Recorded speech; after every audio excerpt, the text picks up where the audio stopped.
Bom dia, que a paz de Deus esteja no nosso meio, amém? Graças a Deus por esse dia lindo, né, aí fora, graças a Deus pela vida de cada um de vocês.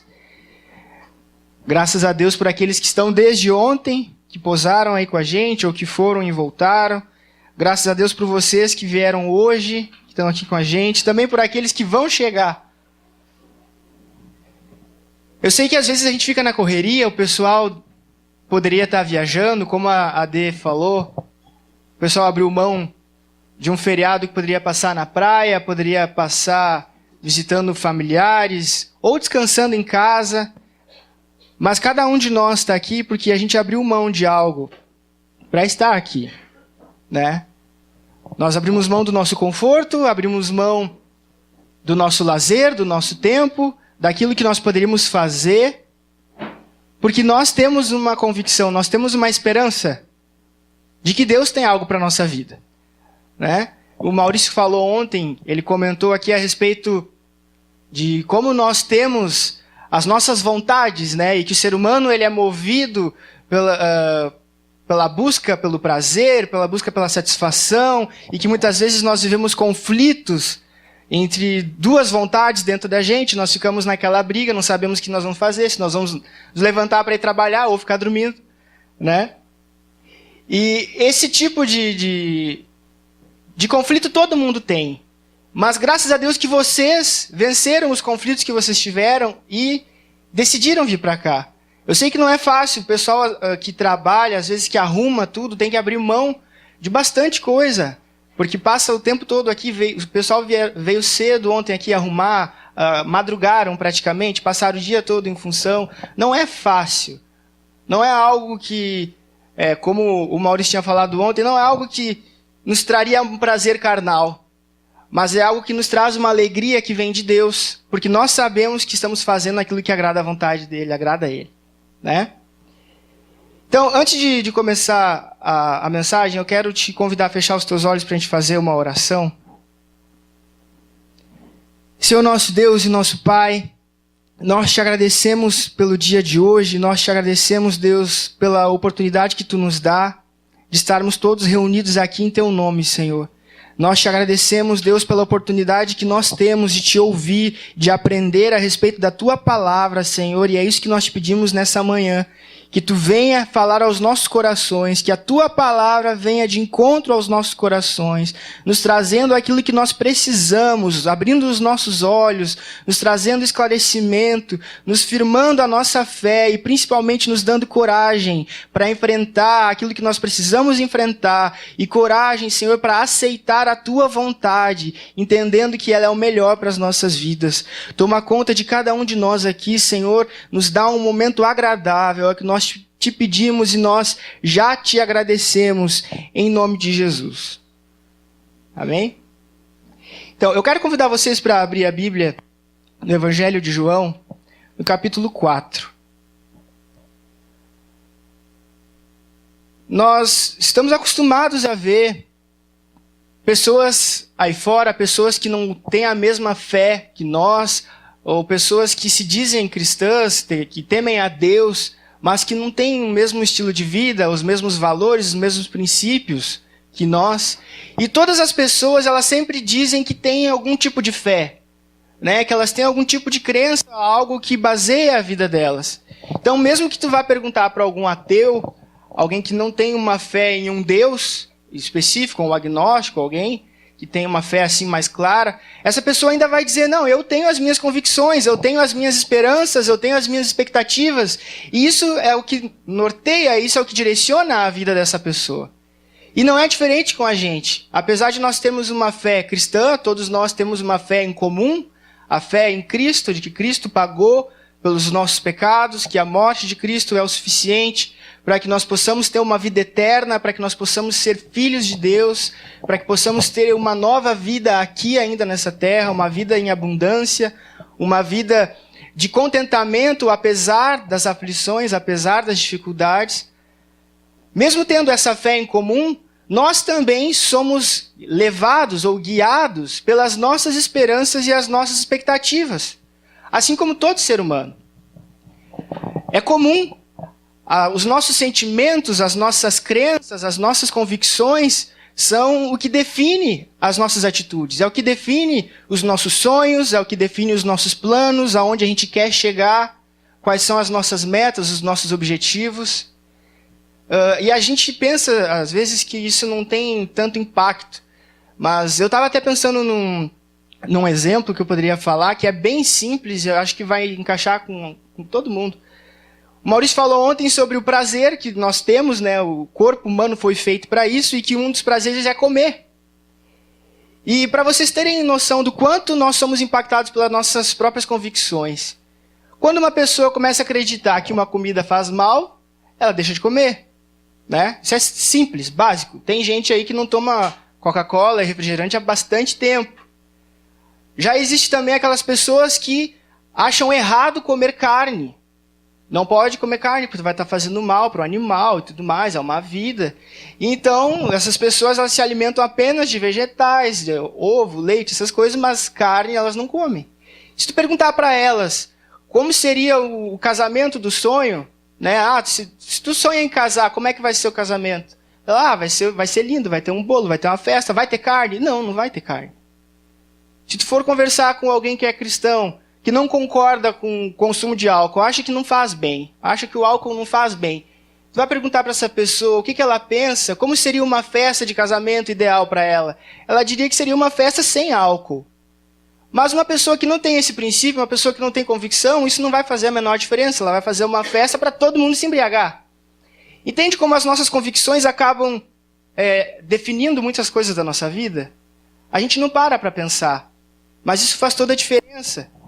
As tuas convicções te trouxeram aqui hoje. Poderia estar lá dormindo, poderia estar viajando, poderia estar fazendo qualquer coisa, mas alguma convicção que tu tem te trouxe aqui hoje. E na maioria das vezes são as nossas convicções que nos mantêm firmados, nos mantêm insistindo na nossa caminhada com Deus. Mas eu quero te convidar hoje a pensar nas tuas convicções, a pensar naquilo que te trouxe aqui, a pensar naquilo que te faz caminhar com Deus durante todo esse tempo que tu tem caminhado, ou a começar, se é o caso que tem começado agora. Então quero ler contigo no Evangelho de João, capítulo 4, no versículo 46, tá? Aqui foi logo depois em que Jesus se encontrou com aquela mulher samaritana, a mulher do poço. E aí aqui agora, essa história fala da cura de um filho de um funcionário público. Então no versículo 46, diz assim: Jesus voltou a Caná da Galileia, onde havia transformado água em vinho. Estava ali um alto funcionário público que morava em Cafarnaum. Ele tinha em casa um filho doente. Quando ouviu dizer que Jesus tinha vindo da Judéia para a Galileia, foi pedir a ele que fosse a Cafarnaum e curasse o seu filho que estava morrendo. Jesus disse ao funcionário: "Você só crê quando vêem grandes milagres." Ele respondeu: "Senhor, venha depressa antes que meu filho morra." "Volte para casa, o seu filho vai viver", disse Jesus. Ele creu nas palavras de Jesus e foi embora. No caminho encontrou-se com os seus empregados, que disseram: "O seu filho está vivo." Então ele perguntou: a que horas o filho havia começado a melhorar? Os empregados responderam: "Ontem, à 1 da tarde, a febre passou." Aí o pai lembrou que havia sido naquela mesma hora que Jesus tinha dito: "O seu filho vai viver." Então ele e toda a família creram em Jesus. Vocês já conheciam essa história? É uma história que não é muito falada, né?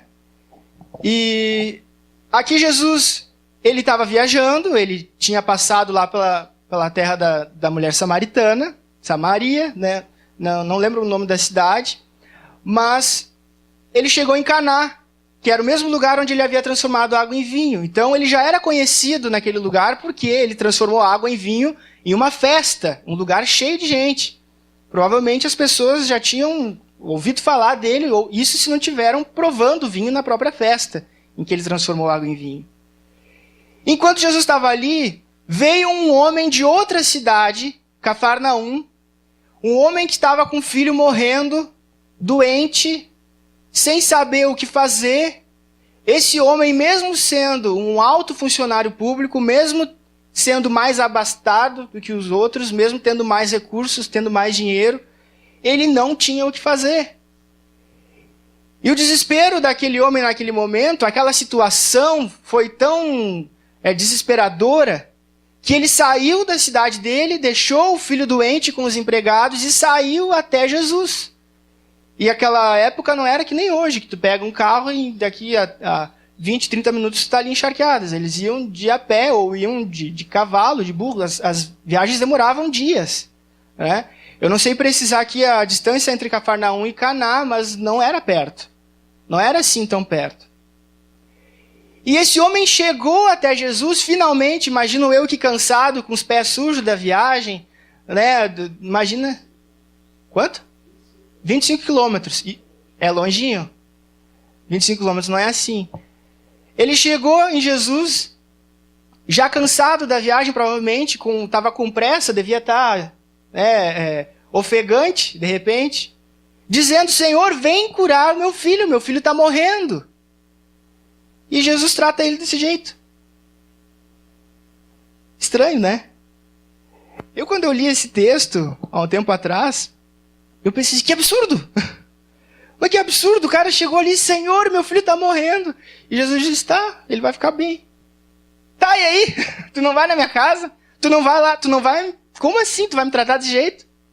Tu vai virar as costas? Vai continuar aí o que tu está fazendo? Eu fico tentando imaginar o que se passava na cabeça desse pai. Porque ele estava desesperado. Ele saiu em busca de ajuda. E ele encontrou Jesus, que era a esperança dele, era onde estava a esperança dele. E ele chegou para Jesus pedindo, Senhor, cura o meu filho. E Jesus disse, vocês só querem grandes milagres. Ele falou, meu filho está doente, ele vai morrer. E Jesus diz para ele, o teu filho vai ficar bom. E esse homem fica quieto, acredita, vira as costas e vai embora. Você faria isso? Se fosse teu filho, pensa, se coloca no lugar daquele homem. Se fosse o teu filho, tá? E você fosse encontrar Jesus, e depois de algumas horas andando por aí, você encontrasse Jesus e pedisse isso, e Jesus simplesmente dissesse, ele vai ficar bom, tu ia virar as costas e voltar para casa em paz? Tu ia virar as costas e dizer, tá bom, e voltar confiando naquela palavra? Descansando naquela palavra, sabendo que o filho vai ficar bom, porque Jesus disse? Ou você ia pegar Jesus pelo pescoço e tu vai lá, não quero nem saber. Eu vou te sequestrar, mas tu vai lá curar meu filho. A gente analisando esse homem, fica difícil de enxergar assim aos olhos humanos essa frieza, de onde é que ele tirou essa frieza de aceitar isso assim tão fácil. É difícil imaginar quais foram as convicções desse homem. Quando nós pensamos nas nossas convicções, fica fácil, né? Eu estava desesperado, eu estava pensando que Jesus era a única esperança, então quero levar Jesus para lá de qualquer forma, porque eu quero garantir que o meu filho vai ser curado. Mas aquele homem não agiu assim porque as convicções dele eram diferentes. E como é que a gente pode aprender disso? O que a gente pode tirar dessa história desse homem? Ele não era como nós, ele não vivia no meio de um povo pagão, uma cultura pagã. Ele vivia no meio do povo judeu, o povo escolhido por Deus, o povo com uma cultura definida pelo próprio Deus. Um povo que tem tradição, que tem um legado. Ele ouviu, desde criança, as histórias do Antigo Testamento. Ele ouviu as histórias de que Deus era o Criador dos céus e da terra. Ele ouvia as histórias dos profetas, ele ouvia as histórias do povo no deserto. Ele sabia um pouco a respeito de Deus, como era Deus e como Deus trabalhava. Diferente da gente, que muitas das coisas que a gente aprende é da nossa cultura, aí a gente vai pegando. Esse sincretismo religioso que tem, né? O pessoal se converte. Ontem até estava conversando com o Valmir sobre o catolicismo, né? O pessoal fica pagando promessa, e tem gente que se converte, vira evangélico, mas fica com aquela mentalidade católica, de tem que pagar promessas, de tem que fazer as coisas, né? Porque a nossa cultura ela é assim, ela mistura tanta coisa que a gente vai pegando características de outras crenças e nem percebe. Mas esse homem não tinha isso.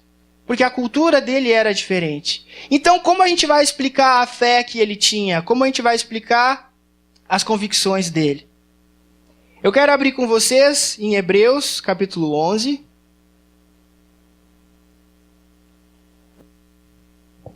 Nessa Bíblia aqui da igreja é a página 1063, 1063. Que fé é essa? Convicções todo ser humano tem. Mas quando a Bíblia fala fé, ela está falando algo mais específico. Quando nós vemos que alguém creu ali na Bíblia, quando nós falamos de fé em Jesus, nós estamos falando de algo mais específico. Não é simplesmente uma convicção, não é simplesmente um otimismo, não é simplesmente uma esperança de que tudo vai ficar bem. É algo mais profundo. Diz assim, Hebreus, capítulo 11, versículo 1. A fé é a certeza de que vamos receber as coisas que esperamos e a prova de que existem coisas que não podemos ver. Foi pela fé que as pessoas do passado conseguiram a aprovação de Deus. É pela fé que entendemos que o universo foi criado pela palavra de Deus e que aquilo que não pode ser visto foi feito daquilo que não se vê. Até aí. A fé é a certeza das coisas que nós não vemos. Beleza. Até aqui não tem muita novidade. A fé é a certeza daquilo que nós ainda não podemos garantir, não podemos comprovar, mas nós esperamos, nós cremos, nós temos certeza de que vai acontecer. Mas isso também acontece com aquela pessoa que aposta na loteria esperando ganhar. Né? Ela está crendo que ela vai ganhar, então ela foi lá e apostou. Se não fosse assim, ela não apostava. Ela está fazendo algo que ela não está vendo. Ela está crendo em algo que ela não está vendo. O que diferencia, então, a fé bíblica, a fé cristã, de uma fé qualquer, de uma convicção qualquer? É o que vem logo após.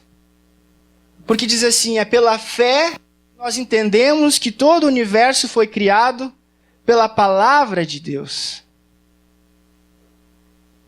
Tudo foi criado pela palavra de Deus. Quando a gente olha lá no início da história, Gênesis capítulo 1, no princípio criou Deus os céus e a terra. Né? A terra era sem forma e vazia.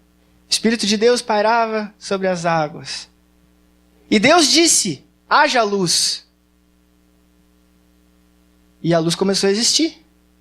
E Deus disse que haja separação entre a água no firmamento e na terra, que haja vida na água, que haja vida na terra. Deus disse. Tudo foi feito por intermédio da palavra de Deus. Às vezes a gente acha que Gênesis 1 existe para a gente usar nos debates, né? Vai debater lá com um ateu, com alguém que defende a evolução, aí tu vai lá e joga Gênesis na cara dele, né? Não foi para isso que existe Gênesis, é para mostrar o poder da palavra de Deus. Deus criou tudo com o poder da sua própria palavra. Se ele criou tudo, ele mantém tudo com o poder da sua palavra. Aí tu pensa só como pode ser poderoso um Deus que não precisa se esforçar, não precisa se cansar, não precisa gastar um tempão, como qualquer ser humano iria gastar para fazer qualquer coisa, mas simplesmente falando, tudo acontece. Simplesmente falando, o que não existia passa a existir, sem causar esforço algum, sem exigir esforço algum. Era esse Deus que criou todas as coisas que aquele homem conhecia. Mas não para aí. Porque essa fé que nós estamos falando, essa fé bíblica, essa fé cristã que separa aqueles que realmente creem em Deus dos que não creem, ela é baseada na palavra de Deus, no poder da palavra de Deus. O mesmo Deus que criou tudo, se ele quiser dizer agora, nesse exato momento, que se destrua a luz, ele pode dizer. E a luz deixaria de existir. Ele poderia destruir a espécie humana e deixar o planeta limpo de novo, despoluir tudo, deixar a natureza crescer? Poderia. Ele poderia fazer tudo com o poder da sua própria palavra. Mas ele não faz isso por um motivo. Pela vontade dele. Porque a vontade de Deus, a palavra de Deus, ela é coerente com a vontade de Deus. E é por isso que eu quero convidar vocês para abrir também em Mateus capítulo 4. Mateus capítulo 4, está na página 815. Início do ministério de Jesus. Né? Na verdade, nem foi um pouquinho antes do início, porque foi a tentação. Jesus, aqui nesse contexto, ele tinha sido batizado por João Batista, e ele foi conduzido ao deserto para jejuar. Ele jejuou durante 40 dias. E durante aquele período que ele estava lá, ele foi tentado por Satanás. Mas olha só que interessante o que aconteceu. Versículo 1. Mateus capítulo 4, versículo 1. Então o Espírito Santo levou Jesus ao deserto para ser tentado pelo diabo. E depois de passar 40 dias e 40 noites sem comer, Jesus estava com fome. Então o diabo chegou perto dele e disse: se você é o Filho de Deus, mande que essas pedras virem pão. Jesus respondeu: as Escrituras Sagradas afirmam, o ser humano não vive só de pão, mas vive de tudo o que Deus diz. Outra tradução dizia: nem só de pão viverá o homem, mas da palavra que procede da boca de Deus, né? Ou procede da sua boca, depende da tradução. O próprio Cristo está afirmando aqui. E contra-argumentando com o próprio Satanás. Dizendo que aquilo que nos mantém não é simplesmente o alimento, não é simplesmente aquilo que nós fazemos, aquilo que nós podemos fazer aqui na nossa vida, no nosso alcance, mas aquilo que nos sustenta, aquilo que nos mantém é a palavra que sai da boca de Deus. O mesmo Deus que criou a luz, que criou a natureza, que criou as estrelas, que criou o sol, é o mesmo Deus que te mantém e que me mantém pelo poder da sua palavra. É o mesmo Deus. É por causa da palavra dele que nós estamos aqui hoje. Se Deus não fosse um Deus de palavra, nós não estaríamos aqui. Se a palavra dele não fosse poderosa, nós não estaríamos aqui. A palavra de Deus criou tudo. A palavra de Deus sustenta tudo. Mas para que isso? Por que Deus faz isso? Qual é o propósito de tudo isso? Tantas perguntas, tantas indagações a gente pode levantar disso, né? Eu quero abrir mais um texto ainda com vocês, em Isaías, capítulo 55. É bastante texto, mas já está quase acabando, tá?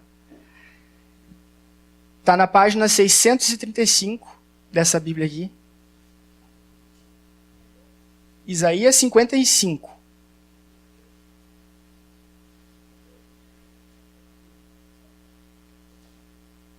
Porque muitas vezes nós ficamos nos perguntando por que Deus faz o que faz?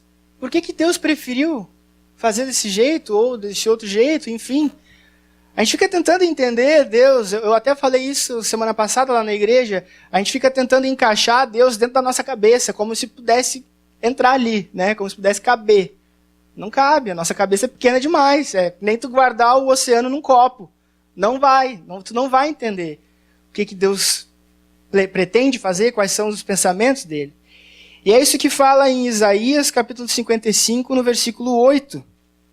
Diz assim: o Senhor Deus diz, os meus pensamentos não são como os seus pensamentos, e eu não ajo como vocês. Assim como o céu está muito acima da terra, assim os meus pensamentos e as minhas ações estão muito acima dos seus. A chuva e a neve caem do céu e não voltam até que tenham regado a terra, fazendo as plantas brotarem, crescerem e produzirem sementes para serem plantadas e darem alimento para as pessoas.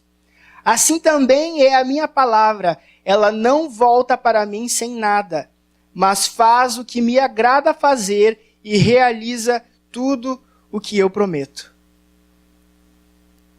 Olha só como Deus é, né? Lá numa profecia de Isaías, quantos anos antes de Cristo ele disse isso? Deus tem os pensamentos muito mais altos que os nossos. Não tem como a gente entender tudo o que ele faz. A gente entende coisinhas, migalhas do que Deus faz e do que Deus pretende fazer. Mas assim como a chuva e a neve caem do céu, e quando elas caem, acho que todo mundo que já passou pelo colégio lá, o ensino fundamental, já viu isso. Que tem o sistema, né? Que a água desce, rega a planta, né? Depois vem o sol, faz a água evaporar, ela sobe de novo, vira nuvem. Todo esse sisteminha que a gente conhece. E a chuva, ela não desce sem cumprir o seu objetivo, que é regar a terra.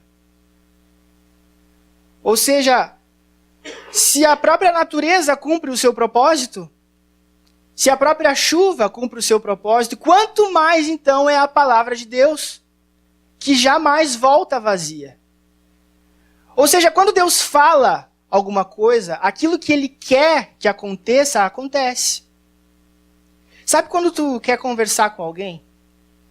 E tu pensa assim, eu vou aconselhar meu amigo ali porque, ele não está muito bom das ideias. E aí tu tenta, mas não adianta. Sabe? Aí tu te esforça, eu acho que eu falei em vão, acho que não adiantou nada. Deus, ele não é assim. Porque quando Deus fala, nunca é em vão. Quando Deus fala, ele sempre cumpre o propósito pelo qual ele falou aquilo. Então, quando a gente começa a pensar nas convicções que aquele homem tinha, na cultura que aquele homem tinha, e no que ele pensava a respeito de Deus, a gente já sabe que ele sabia que Deus criou tudo pela palavra. Ele também sabia que Deus poderia destruir tudo pela palavra, então Deus mantinha tudo pelo poder da sua palavra. E aquele homem também sabia que toda a palavra de Deus tem um propósito. Que para todas as coisas Deus tem um propósito. E onde é que entra nós nessa história? O que a gente faz com tudo isso? Quando é que a palavra nos encontrou? Ou quando é que a gente encontrou a palavra? Não sei como é que a gente enxerga isso, se é para um lado ou pelo outro. Mas abre comigo em Romanos, capítulo 10.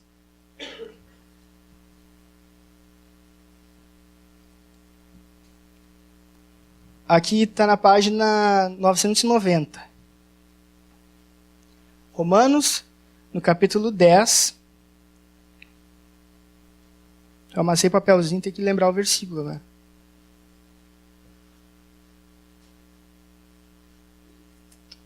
Lembrei. Romanos capítulo 10, versículo 17.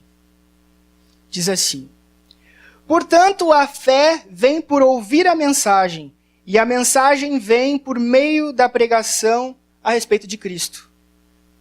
Outras traduções dizem, a fé vem por ouvir a palavra de Deus, né?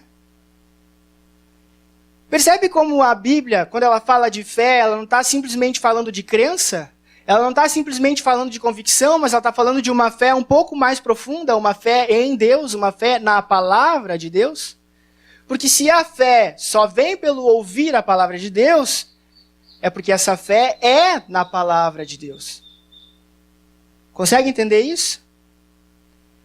O mesmo Deus que criou tudo, pelo poder da sua palavra, o mesmo Deus que mantém tudo pelo poder da sua palavra, um dia chegou aí nesse coraçãozinho aí, duro, não sei, você sabe muito bem, eu não sei, mas talvez duro, talvez machucado, talvez frustrado, e ele falou aí dentro.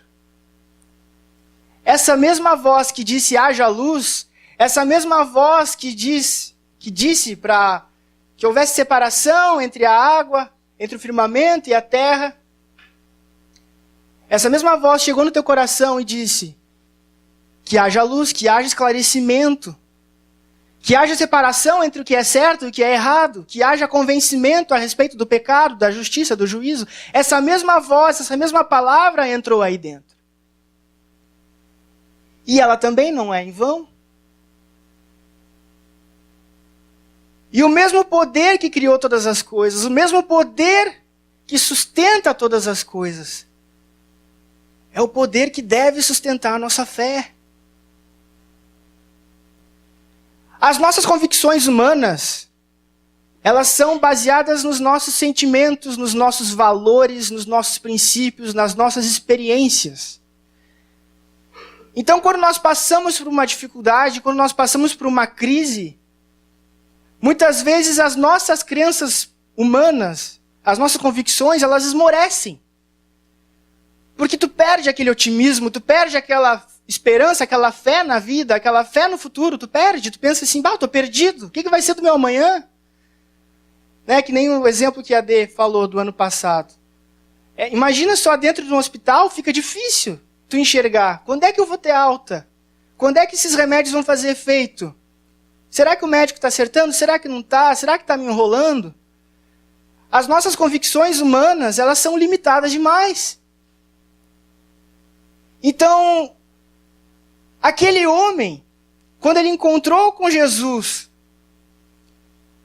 se fosse qualquer um de nós, se deparasse com aquela atitude de Jesus de simplesmente dizer, teu filho vai ficar bom, para as nossas convicções humanas isso não seria o bastante. Nós continuaríamos sem entender, nós continuaríamos sem esperança, continuaríamos sem fé na vida, sem fé no futuro, sem esperança, sem saber o que vai ser. Sem enxergar um sentido, sem enxergar uma saída.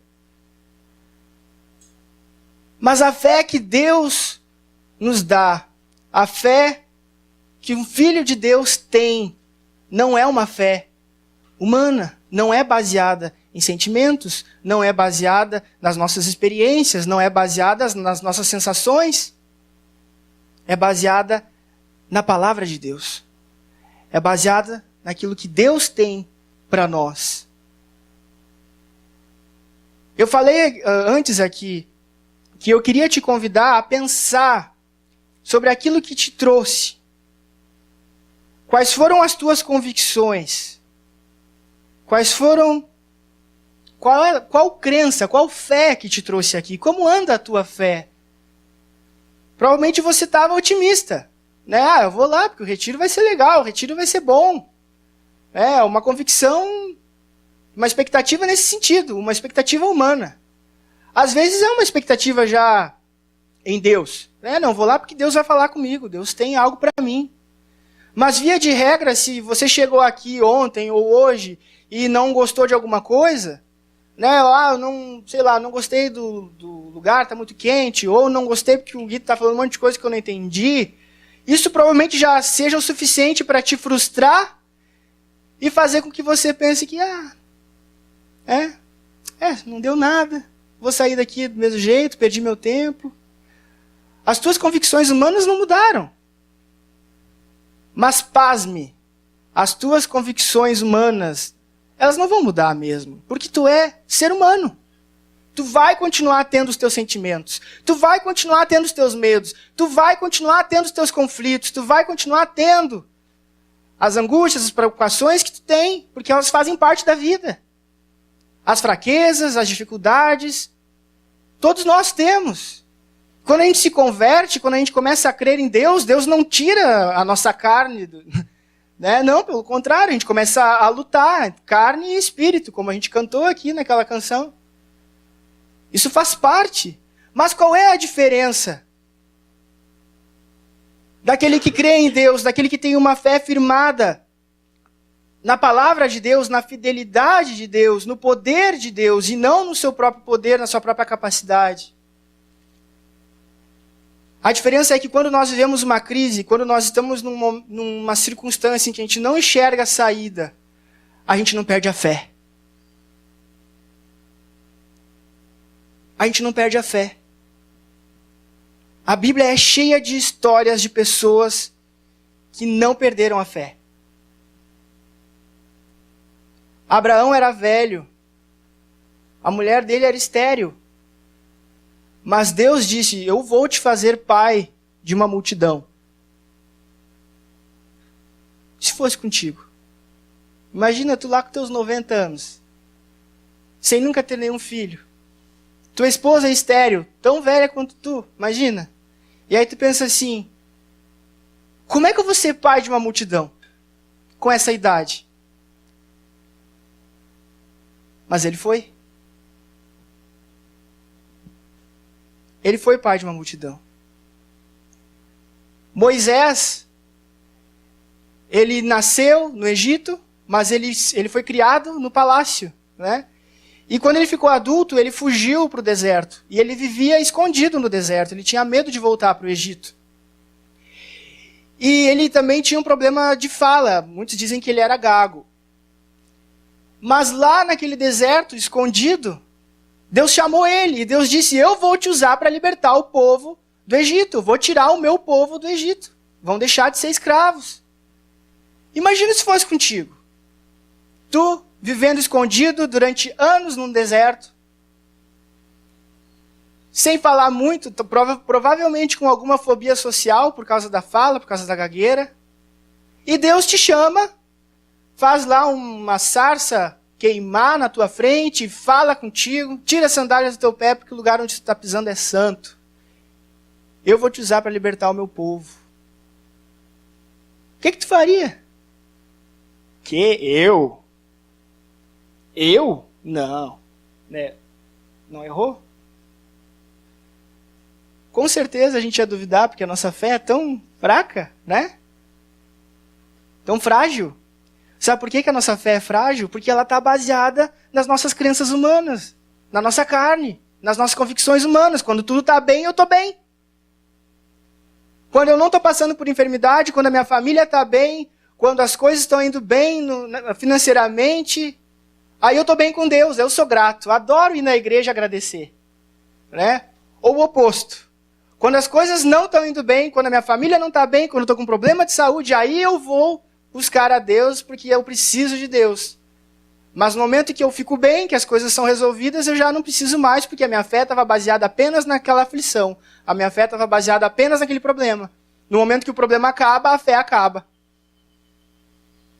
E enquanto você viver uma fé de circunstância, você não vai experimentar a vontade de Deus. Você não vai experimentar da fidelidade de Deus. Porque a fidelidade de Deus só experimenta aqueles que insistem, que perseveram, que permanecem. Quem desiste, não experimenta. Imagina se você fosse um dos hebreus lá escravizados no Egito. E aí, Deus manda as 10 pragas, vocês veem, né, tudo acontecendo lá. Vocês saem do Egito, chegam diante do Mar Vermelho, Deus abre o Mar Vermelho e vocês atravessam. Estamos saindo do outro lado do mar. E aí tu pensa assim, não, isso é demais para mim, eu estou ficando louco, eu estou precisando tomar uns Gardenal, eu acho. Porque eu vi o mar abrir. Eu vi o mar abrir e eu passei. Quer saber? Vocês vão para lá? Tá, eu vou para cá. Porque eu não quero, né, essa esquizofrenia coletiva. Não quero saber. Sai, vai viver tua vida para outro lado. Vai experimentar o maná? Não vai. Vai ver a água amarga se transformar em água doce? Não vai. Vai conhecer a respeito da lei de Deus? Vai ver o Monte Sinai fumegando, tremendo? Vai ouvir a voz de Deus como um trovão? Não vai. Sabe por quê? Porque desistiu. A fidelidade de Deus é para aqueles que permanecem. Não é para aqueles que desistem. A caminhada que Deus nos propõe é uma caminhada de fé. Mas não é uma caminhada em uma fé humana. Em uma fé que qualquer psicólogo pode, numa conversa, te deixar otimista ou animado. Sabe por quê? Porque a fé que Deus nos propõe é uma fé no sobrenatural. Não tem profissional, não tem terapeuta no mundo que te convença a andar sobre a água. Pode ser o mais otimista. Pode ser louco também. Ou cristão, né? Enfim. Mas só Deus é capaz de dizer, anda na água, eu vou firmar teus pés. E ele fez isso com Pedro. E Pedro andou na água. Isso é fé. Esse é o poder da palavra de Deus. Quando Deus fala, ele cumpre. Quando Deus age, não tem quem possa impedir. Não tem quem possa deter. Mas muitas vezes a gente duvida do poder da palavra de Deus. Muitas vezes a gente duvida daquilo que Deus tem para nós. Mas olha só, ele criou tudo com o poder da sua palavra. Ele mantém tudo, ele nos mantém com o poder da sua palavra. Por que então que a nossa fé não pode estar depositada nessa certeza de que Deus é fiel e de que a palavra dele vai se cumprir? Que a palavra dele nos mantém.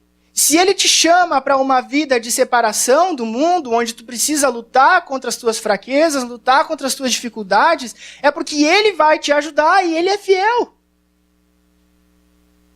Por mais difícil que seja, eu não sei se vocês já passaram por isso, eu já passei, infelizmente, mais de uma vez. As pessoas dizerem assim, por que tu vai na igreja, isso só te atrapalha? Eu dizer, cara, eu creio em Deus, eu não abro mão da minha fé.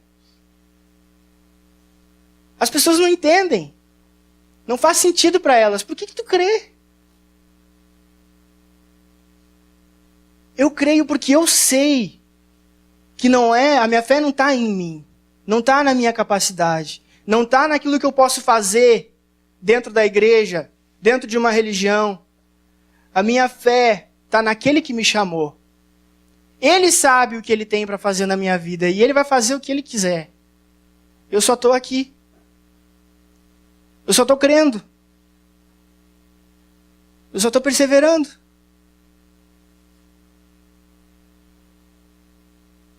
A nossa fé precisa estar firmada nas promessas de Deus. Deus prometeu para Abraão que ele seria pai. Paulo depois vai dizer que Abraão creu mesmo contra a esperança. Sabe o que é crer contra a esperança? É tu não ter esperança nenhuma. Mas tu ainda crê. Crer contra a esperança é como a história de Lázaro. Lázaro morto há 3 dias, sepultado. Imagina só se chegasse a Marta e Maria, ao invés de chorar, dizendo, Senhor, tu não veio, elas viessem assim, Senhor, vai lá ressuscitar logo. Isso seria crer contra a esperança.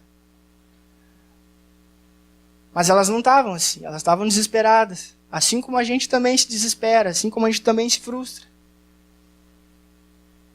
Mas assim como aconteceu com elas, assim acontece também com a gente, porque Jesus vem falar.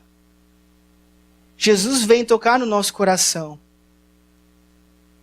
E a gente decide se as palavras dele são suficientes ou não. Eu tinha conversado até na semana passada com o pessoal lá da igreja, porque às vezes a gente acha que precisa de um argumento, precisa de um convencimento, de motivação para ter coragem, para ter fé em Deus. Sabe, quais são as vantagens? Eu tenho que ter coragem para fazer a vontade de Deus, eu tenho que ter coragem para crer em Deus, mas quais são as vantagens que eu vou ter? Me convence aí. Me mostra aí. Se é tão bom assim mesmo. Mas Deus não age assim. Porque se for por argumentos, se for por lógica humana, não vai ser por fé. Mas sem fé é impossível agradar a Deus. Porque aquele que se aproxima dele só faz isso porque tem fé. Não é? Tudo é por fé. Do início ao fim. Jesus é o autor e o consumador da nossa fé. O que isso significa? Se não fosse por ele, nós não começaríamos a crer. Nós não ouviríamos o evangelho, nós não teríamos consciência de que nós somos falhos, somos pecadores, somos dependentes da misericórdia de Deus. E que também que Deus é um Deus amoroso, um Deus bondoso, que nos alcança. Mas quando diz que ele é o consumador da nossa fé, significa que eu não consigo chegar até o final. se não for também por causa dele. É por causa de Jesus que a minha fé começa e é por causa de Jesus que eu chego até o final. É ele do início ao fim. Não tem substituto. Não tem como eu ficar esperando que o universo conspire, que as coisas ao meu redor comecem a dar certo, que eu me aplique a uma vaga de emprego e que eu passe na primeira chamada. Sabe? Que eu faça o vestibular e entre no curso que eu sempre sonhei, na faculdade que eu sempre sonhei. De primeira. Não tem como eu ser tão otimista e esperar que Deus faça essas coisas por mim para que eu tenha fé nele. Eu tenho que crer contra a esperança. Esse mundo a gente passa por aflições, a gente, mesmo sendo filhos de Deus, a gente passa pelos mesmos problemas que todos os outros. E às vezes até mais. Né? Porque tu tenta ser honesto, tenta ser bom, e as pessoas te passam a perna. Isso às vezes cria mais problema. Mas a gente não desiste. A gente crê contra a esperança, porque onde mais existem palavras de vida eterna? Mesmo nos momentos de crise, onde as nossas convicções se desfazem, onde a gente não consegue enxergar a saída, a gente não consegue enxergar a vida com otimismo, ainda assim a gente enxerga aquele que é o autor e consumador da nossa fé. E isso nos basta para continuar. Mesmo que a caminhada seja difícil, mesmo que a caminhada seja um pouquinho pesada, mas a gente sabe que isso passa, porque fiel é aquele que nos chamou. Imagina só, quando Deus chamou Abraão e prometeu que ele seria pai de uma multidão, Abraão creu em Deus. Quando Deus chamou Moisés escondido no deserto, gago, e Deus falou que ia usar ele para libertar o povo do Egito. Por que Moisés foi para o Egito? Para libertar o povo. Porque ele era muito bom? Porque ele sabia, era o sonho dele, era a chance que ele tinha para brilhar. Era isso? Ele foi porque sabia que era Deus que ia fazer. Quando Deus chamou Davi para enfrentar Golias, imagina. Que coragem que Davi ia ter para enfrentar Golias, sendo um toquinho que era. Nem a armadura servia nele, porque era grande demais. E ele chegou na frente daquele baita homem. Tu ia ter coragem? Acho que nem a pessoa mais alta aqui, de repente, ia ter coragem. Mas ele chegou e disse, eu vou contra ti em nome do Senhor dos Exércitos. Ele não usou espada, ele não usou armadura, escudo. Ele usou uma pedrinha ali, ó. Certeira. Foi Deus. Elias, o profeta Elias, no momento em que o povo de Israel todo estava se dobrando, se curvando a outros deuses, e os reis de Israel adoravam outros deuses, Elias ousou enfrentar aquela idolatria. E eles fizeram uma espécie de competição em que a rainha Jezabel e os profetas de Baal, eles montaram vários altares, e Elias também montou o dele, e eles iam fazer sacrifícios esperando que o Deus verdadeiro mandasse fogo do céu. E Jezabel e aqueles profetas de Baal fizeram vários sacrifícios, e eles se cortavam e mutilavam, faziam todo aquele ritual daquela religião, e nada acontecia, e Elias falou o seguinte, traz um pouco de água, vamos virar água nesse altar. Ele encharcou o altar de água. E eles pensavam, tá, mas como é que vai pegar fogo se está encharcado? E ele, não, traz um pouco mais de água. Eu não lembro exatamente o número, mas acho que foram 12, não lembro qual, jarros, 12 jarros de água para encharcar aquele altar. Então ele clamou a Deus. Falou, Senhor, se tu é o Deus verdadeiro, manda fogo do céu. E veio fogo do céu e queimou aquele sacrifício em cima daquele altar. E a água que estava empoçada na volta secou com o calor. E Elias, depois daquilo, fugiu e se escondeu numa caverna. Porque Jezabel queria matar ele, óbvio, né? Que ela queria matar ele. Mas ele se escondeu numa caverna e ele, Senhor, o que vai ser de mim? Eu vou morrer, né? Me leva logo para eu não sofrer. Ele, mesmo depois de ter visto tudo aquilo, mesmo depois de ter feito tudo aquilo, ele entrou em crise. E lá dentro daquela caverna ele não enxergava saída, ele não enxergava esperança. Ele pediu para morrer, tem mesmo, está registrado lá na história, ele pediu para morrer. Mas naquele momento Deus falou com ele. E as palavras de Deus foram o suficiente para ele se acalmar e para ele continuar. Ele não saiu da caverna porque ele já estava sabendo como é que ia ser o dia de amanhã. Ele não saiu da caverna porque ele sabia exatamente como as coisas iam melhorar, como as coisas... Não, ele poderia morrer na saída da caverna. Mas ele creu contra a esperança. Muitas vezes na nossa vida a gente precisa ter essa coragem de crer contra a esperança. Crer contra as expectativas. É fácil quando a gente está enxergando tudo ali na frente, é fácil quando as coisas estão se desenhando, é fácil quando tudo está indo bem. Mas e quando não está? Tu vai deixar de crer? Deus deixou de ser bom? Deus deixou de ser fiel? A palavra de Deus não vai se cumprir mais? Só porque tu não está te sentindo bem? Nessas horas eu acho que Jesus fez muito certo em tratar aquele homem dessa forma, meio frio. Porque a gente dá tanto espaço para as nossas crises, para o nosso sentimentalismo, né? Que acho que a gente gasta tempo demais até com isso. E acha que Deus tem que ficar ali nos adulando. Ai, te acalma, meu filhinho. Não é bem assim. Eu vou te trazer uma água com açúcar. Deus não é assim. Te levanta. Toma jeito. Você está achando que está lidando com o que? Eu sou Deus, eu criei tudo. Toma jeito de homem, né? Deus é assim. Para que ficar de ladainha, chororô com Deus? Deus é Deus. Pode ser difícil aqui? Pode ser. Mas mesmo que nessa vida a gente não experimente tudo aquilo que gostaria de ver Deus cumprir, Deus realizar, a gente sabe o que nos aguarda.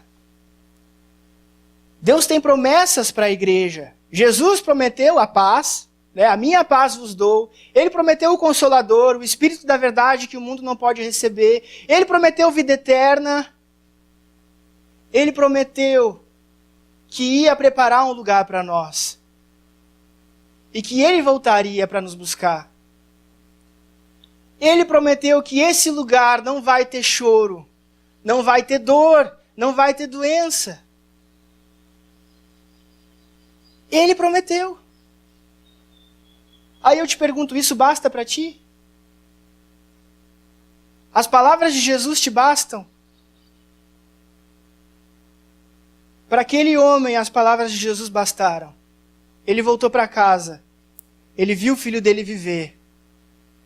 Ele viu a palavra de Jesus se cumprir. E ali diz que ele e toda a sua família creram em Jesus. E você? Você vai crer na palavra de Deus? Então crê apesar da circunstância. Crê apesar das dificuldades. Apesar do medo. Se ele te chama para andar em cima d'água, ele vai firmar os teus pés. Não só firmar os teus pés, mas firmar o teu coração, te dando coragem.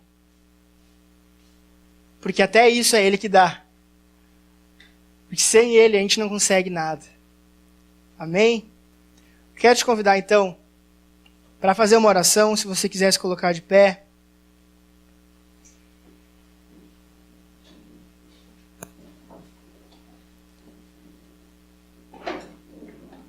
Eu sei que existem muitas coisas que a gente passa na nossa vida, no nosso dia a dia, e é muito fácil apontar, é muito fácil falar. Quero dizer para vocês aqui que eu sou tão ser humano, tão limitado, tão falho quanto qualquer outro. Eu também passo pelas minhas crises, também tenho momentos de dificuldade. Mas eu quero te convidar junto comigo, perseverar em Deus. E a confiar na palavra dele. Confiar que essa palavra basta, mesmo nos dias maus. E quero te convidar a fazer uma oração e realmente se concentrar naquilo que você tem aí dentro. Não pensa na pessoa que está do teu lado, não pensa no que os outros vão ver ou vão pensar, não importa. Pensa naquilo que Deus está vendo agora. A palavra de Deus não volta vazia. E mais uma vez, a palavra de Deus chegou no nosso coração. Deixa a palavra de Deus te convencer, te transformar, te dar a fé e a coragem que você precisa para viver a vida que Ele te preparou, que Ele te chamou para viver. Senhor nosso Deus, nosso Pai, quem somos nós, Senhor?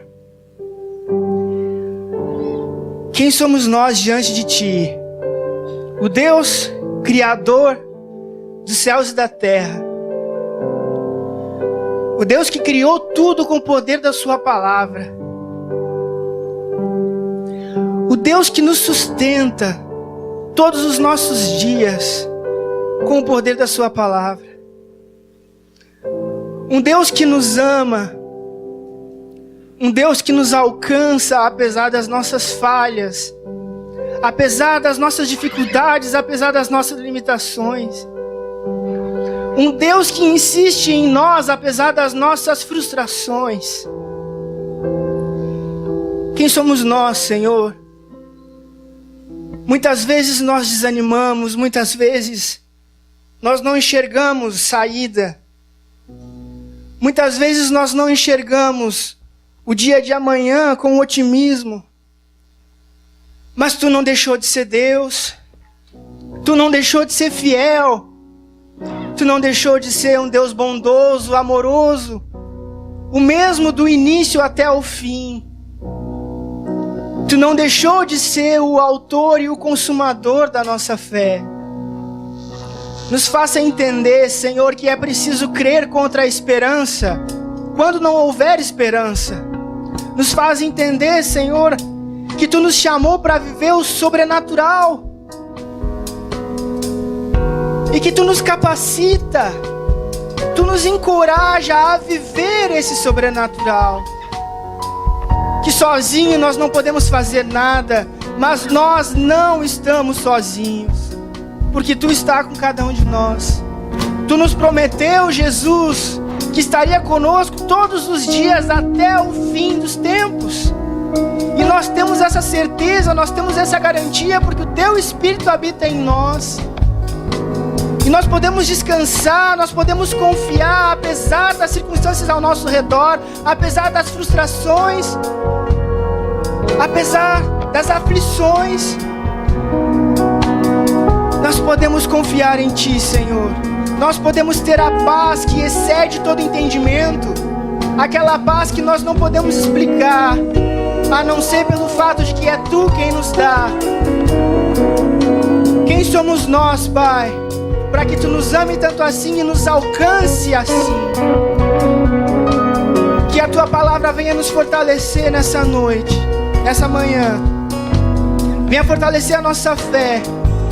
Venha nos encorajar, nos motivar a prosseguir na nossa caminhada, porque nós sabemos, Deus, que Tu, que começou a boa obra na nossa vida, com certeza vai levar até o fim, vai terminar essa obra no último dia em que todo olho te verá, toda língua confessará que Tu é o Senhor, que não há outro igual a Ti, Senhor.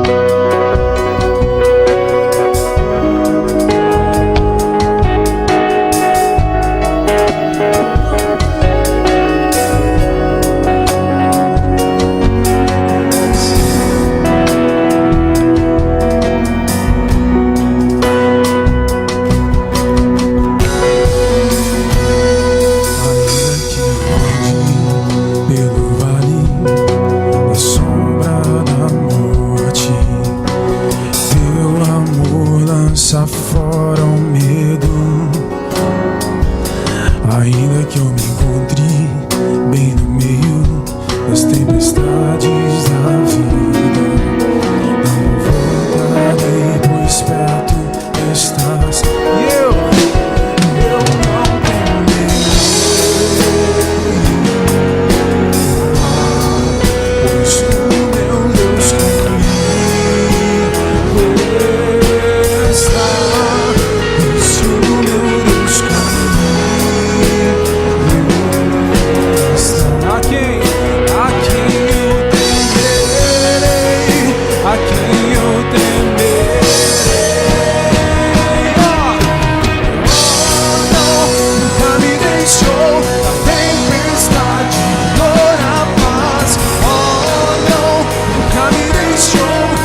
deixou na tempestade ou na paz. Oh, não.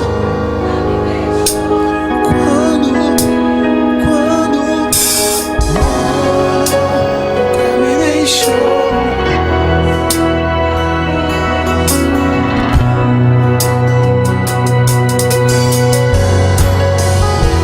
Mesmo que não haja mais esperança, Senhor, mesmo que o nosso entendimento não alcance, que possamos, Pai, confiar na Tua palavra, que possamos, Pai, confiar no Senhor, naquele que tem nos guardado desde o início, naquele que tem firmado tudo abaixo dos nossos pés, aquele que tem mantido a nossa vida até o dia de hoje, aquele que, se preciso, firma a água para que passamos por cima, aquele que, se preciso, manda descer fogo dos céus, aquele que, se preciso, nos faz derrotar os gigantes. Mas antes de tudo, Senhor, aquele que nos ama e que é fiel, que isso já seja o suficiente, Pai, para persistirmos, Pai, para perseverarmos, Senhor, em Ti e contigo, Pai.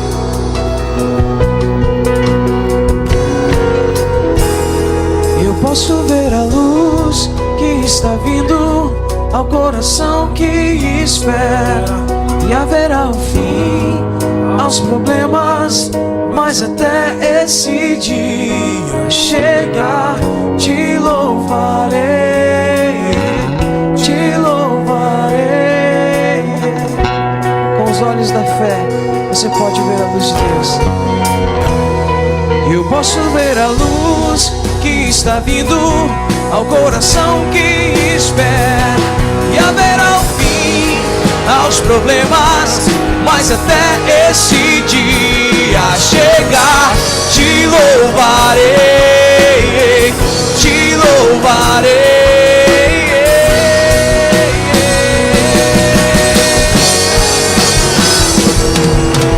Oh, não, nunca me deixou na tempestade ou na paz.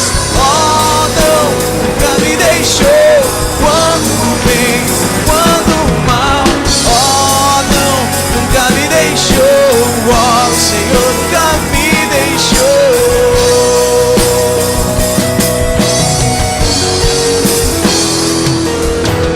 Oh, não, nunca me deixou na tempestade. Oh, não, nunca me deixou quando bem, quando mal. Nunca me deixou. Oh, o Senhor nunca me deixou. Oh, o Senhor nunca me deixou. Oh, o Senhor nunca me deixou. E eu prossigo, Pai, confiando na Tua palavra, em nome de Jesus. Amém, igreja? Não aplaude aí. Glória a Deus. Aleluia.